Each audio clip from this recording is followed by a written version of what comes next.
नमस्कार, आप देख रहे हैं एसबीटी न्यूज। पेश है 11 जनवरी रविवार दोपहर 3:15 बजे राजस्थान की बड़ी खबरें।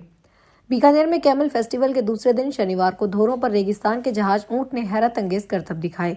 सज धज कर आए ऊंटों ने ढोल और नगाड़ों की थाप पर जमकर डांस किया। उष्ट अनुसंधान केंद्र करतब दिखाने आए एक ऊंट ने कभी अपने मालिक के सिर मुंह से पकड़ता तो कभी पानी से भरी बाल्टी मुंह में रखकर डांस करने लगता। यहाँ इस ऊंट के लिए एक के ऊपर एक पलंग रखा गया। ऊंट ने घुंघरू की आवाज और बैंड बाजों की धुन पर डांस किया। पुष्टि मार्गीय वल्लभ संप्रदाय की प्रधान पीठ श्रीनाथ जी मंदिर में शनिवार को उद्योगपति मुकेश अंबानी की बहू राधिका अनंत अंबानी ने श्रीजी प्रभु के ग्वाल झांकी के दर्शन किए। राधिका अंबानी गुरुवार देर शाम धार्मिक यात्रा पर नाथ द्वारा पहुंची थी। इसके बाद वे लगातार 2 दिनों तक श्रीनाथ जी के दर्शन कर आशीर्वाद ले रही है। शनिवार सुबह दर्शन के बाद राधिका अंबानी ने मोती महल में युवाचार्य गोस्वामी विशाल बाबा से आशीर्वाद प्राप्त किया। इस अवसर पर विशाल बाबा साहब ने राधिका अंबानी को प्रभु श्रीनाथ जी की शीतकालीन सेवा प्रणालिका के तमत राग, भोग और श्रृंगार की विस्तृत जानकारी दी। जयपुर के मुरलीपुरा थाना पुलिस ने चोरी के मामले में एक हिस्ट्री शीटर को गिरफ्तार किया है। वह ऑटो रिक्शा में घूमकर रैकी के बाद सूने मकानों में चोरी की वारदात को अंजाम देता था। चोरी के माल को दिल्ली में छूटकर बिजनेसमैन को बेच देता था। चुराए माल को बेचकर आए रुपयों से आरोपी हिस्ट्री शीटर ने खुद का नया मकान बना लिया। पुलिस गिरफ्तार आरोपी से पूछताछ कर रही है। डीसीपी हनुमान प्रसाद ने बताया, चोरी में आरोपी केशु उर्फ किशु सिंगीवाल को अरेस्ट किया गया है। वह कनौता थाने का हिस्ट्री शीटर है। उसके खिलाफ चोरी लूट के करीब 19 का मामले दर्ज हैं। राजस्थान में कोविड काल के दौरान मिड डे मील योजना के तहत बच्चों को मिलने वाली कुकिंग कन्वर्जन कास्ट को लेकर तत्कालीन मुख्य सचिव की अध्यक्षता में हुई बैठकों के फैसले अब गंभीर सवालों के घेरे में हैं। एक और विद्यार्थियों को डीबीटी के जरिए भुगतान का निर्णय लिया गया। वहीं दूसरी ओर भारत सरकार के निर्देशों की आड़ में दाल, तेल, मसाले के कोम्बो पैक की ऐसी व्यवस्था खड़ी कर दी गई जिससे पारदर्शिता की बजाय चुनिंदा एजेंसियों को लाभ पहुंचाने के आरोप सामने आए हैं। तत्कालीन मुख्य सचिव की अध्यक्षता में 9 जून 2020 को हुई बैठक में कुकिंग कन्वर्जन कास्ट से दाल का क्रय नेफेड से करने का निर्णय लिया गया है।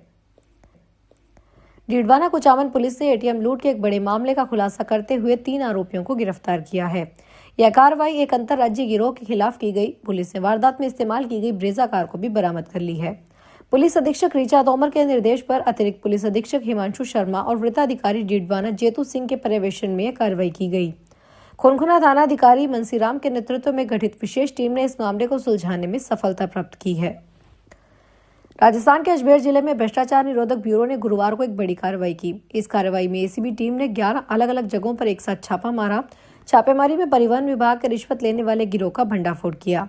इस कार्रवाई में कुल 13 लोगों को हिरासत में लिया गया है। इनमें एक परिवहन विभाग के निरीक्षक अधिकारी, उसके निजी सहायक के साथ निजी दलाल और ढाबे चलाने वाले लोग शामिल हैं। यह एक संगठित रिश्वत का नेटवर्क बना हुआ था। एसीबी को गुप्त सूचना मिली थी कि ब्यावर, नसीराबाद, विजयनगर, कोटरी, किशनगढ़ और अजमेर में तैनात परिवहन विभाग के कर्मचारी निजी दलालों के साथ मिलकर हाईवे पर चलने वाले ट्रकों और अन्य वाहनों से अवैध पैसे वसूल रहे हैं। हर वाहन से 600 से 1000 रुपए तक लिए जा रहे हैं। झालावाड़ नगर परिषद में अशोक शर्मा को फिर से आयुक्त नियुक्त किया गया है। राज्य सरकार ने उन्हें निलंबन से बहाल करते हुए यह पद सौंपा है। इसके साथ ही उन्हें झालरापाटन नगर पालिका के अधिशासी अधिकारी का अतिरिक्त कार्यभार भी दिया गया है। अशोक शर्मा इससे पहले भी 2 बार झालावाड़ नगर परिषद में आयुक्त के पद पर अपनी सेवाएं दे चुके हैं। यह उनकी तीसरी नियुक्ति है।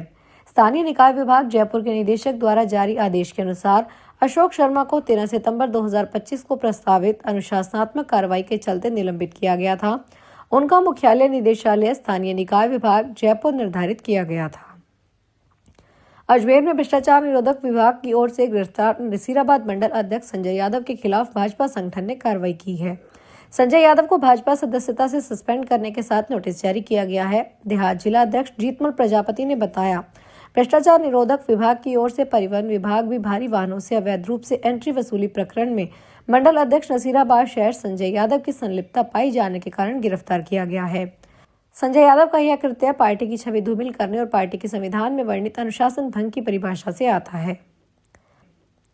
सड़क सुरक्षा माह में गुड सेमेट्रिन योजना पर जागरूकता 12वें राष्ट्रीय सड़क सुरक्षा माह के तहत विभिन्न गांवों और कस्बों में गुड सेमेट्रिन कार्यशालाएं आयोजित की गई। इन कार्यशालाओं का उद्देश्य सड़क दुर्घटना में घायलों की मदद के लिए आमजन को जागरूक करना था, जिसमें बताया गया कि मदद करने वाले को इनाम भी मिलेगा। प्रभारी अधिकारी डॉक्टर कल्पना शर्मा और जिला सड़क सुरक्षा समिति 12 के निर्देशन में लोगों को केंद्र सरकार की गुड सेमेट्रिन योजना के बारे में जानकारी दी गई। इस योजना के तहत घायलों की मदद करने वाले नेक व्यक्तियों को 25,000 रुपए का इनाम दिया जाता है। और उन्हें कानूनी झंझटों से बचाया जाता है। हनुमानगढ़ जल संसाधन विभाग के भाखड़ा सिद्धमुख रेगुलेशन खंड ने भाखड़ा प्रणाली की नहरों का साप्ताहिक वरीयता क्रम जारी कर दिया है। यह रेगुलेशन 10 से 18 जनवरी तक प्रभावी रहेगा। इसके तहत तय अवधि में विभिन्न नहरों में निर्धारित मात्रा में पानी प्रवाहित किया जाएगा, जिससे किसानों को सिंचाई की सुविधा मिलेगी। सिरोही में शुद्ध आहार मिलावट पर वार अभियान के तहत चिकित्सा विभाग ने बड़ी कार्रवाई की है। शनिवार को खाद्य सुरक्षा दल ने लगभग 600 किलोग्राम अमानक पनीर जब्त कर नष्ट किया। जिला कलेक्टर अल्पा चौधरी के मार्गदर्शन और मुख्य चिकित्सा स्वास्थ्य अधिकारी डॉक्टर दिनेश खराड़ी के निर्देश पर यह कार्रवाई की गई। खाद्य सुरक्षा अधिकारी मुकेश प्रजापत और धर्मवीर रेगर ने इस इक्को गाड़ी में लेकर जा रहे थे इस पनीर को पकड़ा था। विक्रेता के पास खाद्य अनुज्ञा या बिल नहीं पाए गए और वह इसे सस्ती दरों पर बेच रहा था। Chief justice of India Suryakant के हरियाणा दौरे के दूसरे दिन खुली जीप में सवार होकर हांसी जिले में अपने पैतृक गांव पेटवाड़ पहुंचे। यहाँ उनके सम्मान में एक समारोह रखा गया। उनके साथ कानून मंत्री अर्जुन राम मेघवाल भी मौजूद रहे। यहाँ सीजीआई ने कहा, मुझे अपने इंग्लिश के टीचर मदन खेड़ी गांव निवासी मास्टर प्रेम सिंह जी आज भी याद है। उन्होंने कुछ बच्चों को चुना ताकि मैट्रिक एग्जाम में गांव का रिजल्ट अच्छा आए। हम धान की पराली बिछाकर स्कूल के बड़े कमरे में सोते थे और रात 11-12 बजे तक मास्टर जी हमें पढ़ाते थे। यह केवल पढ़ाई नहीं थी, यह एक माँ बाप जैसी तपस्या थी। केंद्रीय रेल मंत्री अश्विनी वैष्णव ने बताया कि पहली वंदे भारत स्लीपर 17 जनवरी से कोलकाता और गुवाहाटी के बीच चलेगी। इसका उद्घाटन पीएम नरेंद्र मोदी पश्चिमी बंगाल के मालदा टाउन से करेंगे। यह ट्रेन 6 दिन कामाख्या और हावड़ा जंक्शन के बीच चलेगी। इसके अलावा 6 नई अमृत भारत एक्सप्रेस भी लॉन्च की जाएगी। इनकी सेवाएं 17 और 18 जनवरी 2026 से मिलना शुरू हो जाएगी। दिल्ली में अति विशिष्ट रेल सेवा पुरस्कार समारोह में शुक्रवार को वैष्णव ने बताया कि भारतीय रेलवे में 2026 में एक बड़ा बदलाव होगा। सभी तरह के सुधारों के लिए आर्टिफिशियल इंटेलिजेंस का बड़े पैमाने पर इस्तेमाल शामिल है। कोटा में भारत विकास परिषद कोटा महानगर द्वारा स्वामी विवेकानंद की 163वीं जन्म जयंती पर सेवा संगम समारोह का आयोजन किया जाएगा। कार्यक्रम के मुख्य अतिथि राजस्थान के राज्यपाल हरिबाऊ बागड़े होंगे। अध्यक्षता भारत विकास परिषद के क्षेत्रीय अध्यक्ष अरविंद गोयल करेंगे। मुख्य वक्ता राष्ट्रीय स्वयंसेवक संघ के क्षेत्रीय सह संपर्क प्रमुख योगेंद्र रहेंगे। विशिष्ट अतिथि क्षेत्रीय संयोजक संस्कार किशन पाठक, प्रांतीय महासचिव हिमांशु चतुर्वेदी व शिक्षाविद मनोज जैन होंगे। कार्यक्रम संयोजक रवि प्रकाश विजय ने बताया, सेवा संगम सम्मान समारोह में सेवा के विभिन्न क्षेत्रों में कई सालों से उल्लेखनीय काम कर रही कोटा महानगर की 31 संस्थाओं को राज्यपाल द्वारा सम्मानित किया जाएगा।